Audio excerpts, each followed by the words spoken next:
It's starting to look like NBA YoungBoy has finally hit his limit, and the chaos behind it is unreal.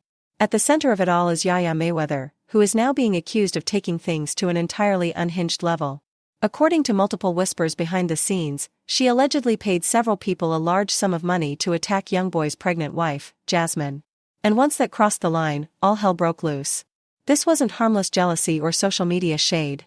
This was full-blown mayhem.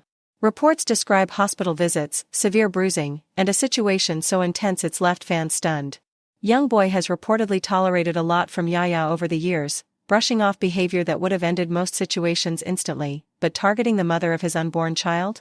That was the one move he wasn't willing to overlook. And this didn't come out of nowhere. This latest incident feels like the culmination of a long pattern. Yaya's fixation on YoungBoy has been public for years, with moments that already raised serious red flags. People are now revisiting her past, from obsession-fueled outbursts to the infamous 2020 stabbing case, to understand how things escalated to this point. What really set this off, according to insiders, was a simple post. YoungBoy shared affectionate photos with Jasmine and their children, soft, family-focused moments that showed stability and commitment. Fans instantly predicted trouble. The comment section practically foreshadowed the disaster, with people joking that Yaya was probably spiraling somewhere in rage. Unfortunately, those jokes turned out to be uncomfortably accurate. Allegedly consumed by jealousy, Yaya is said to have orchestrated an attack on Jasmine. The assault was reportedly severe enough that Jasmine had to be hospitalized to ensure both she and her unborn baby were safe. She suffered visible injuries and deep bruising across her body. Thankfully, doctors confirmed the baby wasn't harmed, but the situation could have ended far worse. While the story shocked many, others weren't surprised at all. Yaya's behavior, especially where YoungBoy is concerned, has long been described as volatile. And history backs that up. In 2020, a confrontation at YoungBoy's Houston home turned violent when Yaya allegedly encountered another woman rumored to be involved with him. What began as an argument escalated rapidly, ending with the woman being stabbed and rushed into emergency surgery. That incident led to Yaya's arrest and eventual guilty plea for aggravated assault with a deadly weapon. She avoided prison time but was sentenced to 6 years of probation, a moment that publicly exposed just how extreme her reactions could become when she felt replaced or pushed aside. Now, with accusations involving a pregnant woman, many believe that same pattern has resurfaced, only this time, the stakes were even higher. Fans are split between condemning Yaya's alleged actions and questioning how things were allowed to reach this point at all. A growing number believe YoungBoy's history of overlooking and enabling her behavior may have given her the confidence to go further each time. Whatever the truth behind every detail, one thing is clear: this situation is messy, disturbing, and far beyond ordinary relationship drama. And for many watching from the outside, it feels like a breaking point that's been years in the making. After the 2020 incident, a lot of people assumed YoungBoy would finally do the sensible thing and create real distance between himself and Yaya. That would have been the logical move, right? But logic never really entered the picture. Instead of stepping back, he did the opposite. He placed her front and center on the cover of his album 382. That single decision sent fans into a spiral of confusion. Was he publicly backing her? Was it a subtle show of loyalty? Or was it another layer of emotional chess being played between him and the women in his orbit? Whatever the intention, the result was pure chaos. No clarity, no boundaries, just more fuel on an already raging fire. Now, nearly 6 years later, the pattern hasn't changed much. Yaya remains caught in the same cycle, repeatedly finding herself entangled in drama involving women connected to YoungBoy. The names change, the details shift, but the outcome stays the same: emotions boiling over into public confrontations, humiliation, and controversy. Every so often, her name resurfaces in the headlines tied to yet another explosive moment, prompting the same exhausted reaction from the public: why does this keep happening? But as chaotic as her behavior may appear, it didn't materialize out of thin air. This story doesn't begin with YoungBoy, and it certainly doesn't start on social media. Its roots stretch much further back, to a childhood shaped by excess, instability, and a version of love that was anything but quiet. Being Floyd Mayweather's daughter meant entering the world on a stage most people never step foot on. Wealth wasn't a goal, it was the default setting. Designer clothes, luxury homes, private jets, and endless access weren't rewards, they were routine. Fame wasn't something she grew into, it surrounded her from the very beginning. Cameras followed closely, attention was constant, and privacy was almost non-existent. But alongside the money and visibility came conflict. Not just inside the boxing ring, but everywhere else too. Floyd's public life was marked by intense highs and equally intense turmoil. Arguments, breakups, legal troubles, and allegations frequently spilled into the spotlight. Chaos wasn't an interruption, it was part of the environment. Materially, Yaya had everything. Emotionally, the picture was far less certain. Money can remove struggle, but it can't guarantee emotional security. Floyd's life was built around movement, training camps, fights, business deals, travel, and a demanding public image. When he was present, his presence was powerful and consuming. When he wasn't, the absence was just as noticeable. For a child, that inconsistency can blur the meaning of love. Affection becomes intense but fleeting. Attention arrives dramatically, then disappears without warning. From the outside, the public saw scandals and headlines. What they didn't see was how growing up in that environment quietly reshaped her understanding of relationships. When instability is constant, it stops feeling abnormal. When love is mixed with control, fear, and volatility, pain becomes intertwined with affection. Over time, chaos feels familiar. Calm feels empty. Stability feels untrustworthy. Drama begins to register as proof that love is real. So when Yaya crossed paths with NBA YoungBoy, the connection almost seemed inevitable. Different man, same emotional turbulence. YoungBoy himself carries a history steeped in controversy, legal troubles, volatile relationships, public feuds, and emotional extremes. To someone conditioned by instability, that energy doesn't feel dangerous. It feels recognizable. It feels like home. Their relationship wasn't just complicated, it was combustible.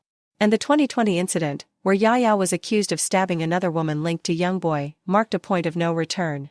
Overnight, she was no longer just a celebrity's daughter or someone's girlfriend. She became a symbol of obsession and volatility in the public eye. The internet dissected her mercilessly, her mental health, her upbringing, her entitlement, turning her life into a spectacle. Not long after being placed on probation, she tattooed YoungBoy's face onto her arm. To outsiders, it looked impulsive, irrational, even disturbing.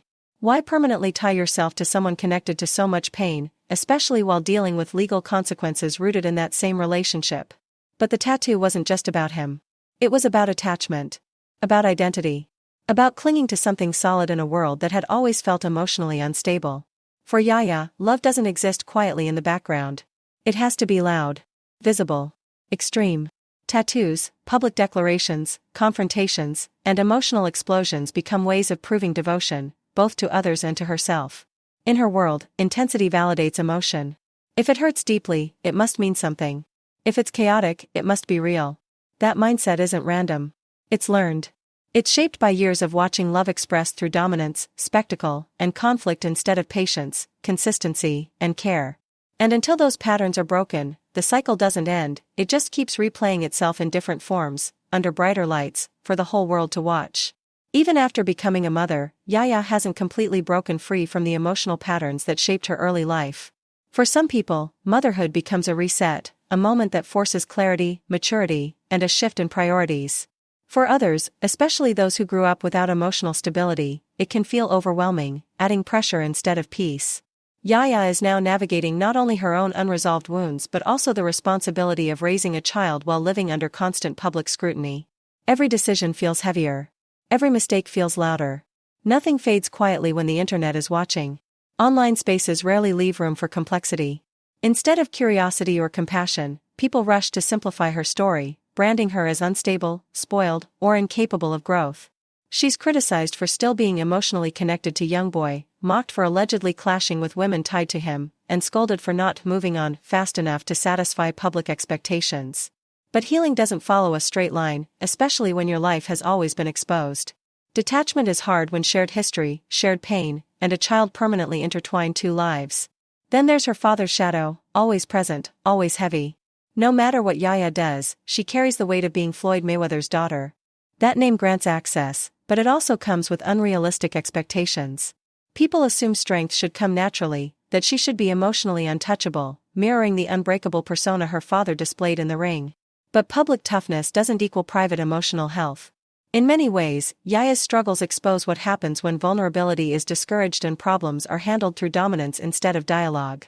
Watching her life unfold is uncomfortable because it highlights a truth many don't want to face: money and fame don't shield children from emotional harm. Sometimes, they intensify it. When every breakdown becomes content and every misstep turns into a headline, personal growth becomes nearly impossible. Yaya has never had the freedom to disappear, reflect, and heal in silence.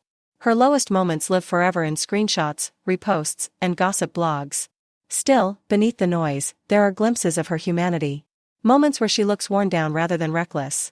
Hurt instead of irrational.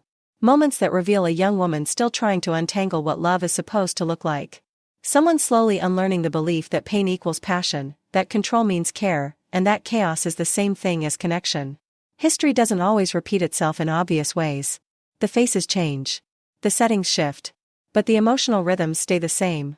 Yaya's story isn't just about toxic relationships or poor decisions, it's about inherited emotional patterns. Not wealth passed down, but ideas about love shaped by conflict and instability. When that's all you've ever known, it's easy to mistake dysfunction for normalcy. Whether she eventually breaks free from that cycle is still unknown. Growth is possible, but it demands distance, accountability, and support systems that don't thrive on spectacle. It requires redefining love as something that doesn't wound or consume. For now, her life continues to play out in real time, unfinished, complicated, and raw, a reminder that behind every viral headline is a long emotional history still waiting to be confronted. Her loyalty, in particular, became one of the most difficult aspects for people to watch. To Yaya, it seemed like devotion, a way of signaling that no matter what happened, she wasn't abandoning him. Even as online commentary turned vicious, with strangers tearing her apart, calling her obsessed, delusional, and desperate, she didn't retreat. She didn't disappear or quietly fade away the way people expected. Instead, she leaned in harder. She kept posting him. Kept defending him. Kept standing firm in a situation that outsiders believed had ended long ago. No matter how messy things became, no matter how publicly he appeared to move on, letting go never seemed like an option she could entertain. That's what made the entire situation so unsettling. Her loyalty didn't look calm or empowering. It looked exhausting. Painful. Like someone choosing to stay in a place that kept hurting them, holding on to the hope that endurance alone might eventually change the outcome. Many called it embarrassing, but others recognized something deeper: attachment formed over years of shared memories, reconciliations, emotional highs, and that dangerous belief that if someone keeps returning, even briefly, then you must still matter more than anyone else. But that attachment didn't exist in isolation, and that's where the conversation often becomes unfair. YoungBoy played a role too. Even while presenting himself as settled elsewhere, even while publicly building a new life, he never fully closed the door on Yaya. He understood the emotional hold he had over her. And instead of cutting ties cleanly, he kept her tethered, through mixed signals, private moments, subtle gestures, and very public reminders that access still existed. That kind of emotional limbo can be destabilizing for anyone, especially someone already grappling with abandonment and replacement. When you're not fully chosen but never fully released, it doesn't just hurt, it confuses your sense of reality. And in that confusion, people don't always act rationally. They act from fear, attachment, and the desperate need to feel like they still matter. Then came last year, her 25th birthday, and everything spiraled all over again. In what can only be described as an intentionally explosive move, YoungBoy surprised Yaya with a Lamborghini truck. Not during a breakup. Not during a separation. But while he was very much married. Fully committed on paper, publicly presenting himself as a husband. That single gesture detonated across social media almost instantly.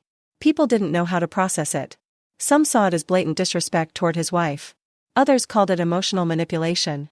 And many viewed it as proof of a long-standing pattern: no matter how settled he appears, he never truly releases anyone from his orbit. For Yaya, though, that gift wasn't just luxury, it was meaning. It was reassurance. A loud, undeniable signal that she still mattered. That she still held space in his life. That all the years of holding on hadn't been pointless, at least not in her mind. From the outside, it looked reckless and chaotic. From her perspective, it likely felt affirming. And that's what made it so dangerous. Because once someone reinforces hope like that, walking away becomes nearly impossible. It trains you to believe that no matter how many times you're sidelined publicly, there's always a chance you'll be pulled back in privately, with one grand gesture rewriting everything. And just like that, the cycle tightened its grip. Things took an even darker turn once Jasmine's pregnancy became public. The moment that news dropped, the entire atmosphere shifted. Almost immediately, Yaya's name re-entered the conversation. Old posts resurfaced. Timelines were scrutinized. Videos were replayed frame by frame. What had once been messy gossip turned into full-scale online investigation. Questions flooded every platform. Was YoungBoy about to have children with multiple women at the same time? Was this another replay of the same emotionally reckless dynamic, or something more calculated? People began wondering whether the chaos itself was intentional, whether keeping multiple women emotionally tethered was part of his pattern, or simply the result of refusing to draw firm boundaries. Then came the pregnancy rumors surrounding Yaya herself. New videos and photos circulated, showing her out in public. At first glance, nothing seemed unusual, until people looked closer. What many believed they saw wasn't subtle. A visible baby bump. Not speculation level subtle. Enough to make people stop scrolling, rewind clips, zoom in, and take screenshots. And that was all it took for the internet to erupt. Suddenly, every old photo was compared to a new one. Her posture, her outfits, the way she walked, everything became evidence. And instead of shutting the rumors down, Yaya appeared to lean into the moment. She posted a photo showing a ring on her finger with the caption, "Upgraded my ring #Mayet." That hashtag wasn't accidental, it matched the title of YoungBoy's latest album. And just to make sure the message landed, one of his songs played in the background. There was nothing subtle about it. It was intentional. Loud. Provocative. By that point, most people agreed she was doing the absolute most. And it became clear that jealousy was a driving force. Jasmine was pregnant. Jasmine was the wife. She had the title, the legitimacy, the stability Yaya never fully secured. And that reality seemed to hit deep. Because no matter how many gifts Yaya received, no matter how much access she still had, she wasn't the one carrying the child with public commitment attached to it. Yes, YoungBoy still kept Yaya around. Yes, rumors of other women floated in and out of the picture. But Jasmine was different. She held a position Yaya never reached. She crossed a boundary that mattered more than people liked to admit. At that stage, it stopped being just about love. It became about status. About being chosen openly, not quietly. And watching someone else live the life you once imagined for yourself can turn jealousy into something far more dangerous. So when reports surfaced that Yaya allegedly attacked Jasmine after YoungBoy posted her, people weren't shocked, they were disturbed, but not surprised. Whether every detail is accurate or not, the fact that the story felt believable says everything about how volatile the situation had become. It didn't feel like the jealousy was cooling off. It felt like it was reaching a breaking point. And when emotions hit that level, consequences follow fast. At the same time, it appeared that YoungBoy's tolerance had finally worn out. According to insiders, he eventually drew a hard line. After years of emotional back and forth, blurred boundaries, and mixed signals, he reportedly decided enough was enough. What that looked like privately remains unclear, but publicly, the shift was obvious. The access narrowed. The gestures stopped. The tone changed. And that's often the most painful part of situations like this. After all the loyalty, all the defending, all the waiting, the ending doesn't arrive with closure. It arrives quietly, when the other person decides they're finished, not when you're ready to let go. For someone like Yaya, who built so much of her emotional world around that bond, that kind of ending can feel like losing a piece of herself. At its core, this story isn't just celebrity chaos or internet spectacle. It's about attachment, imbalance, and what happens when devotion is given to someone who never fully commits to protecting your heart. It's about mistaking attention for love, and how difficult it is to walk away when someone keeps offering just enough to keep you hopeful. No matter where people place the blame, one thing is undeniable: this damage wasn't sudden. It was built slowly, over time, through repeated choices by everyone involved.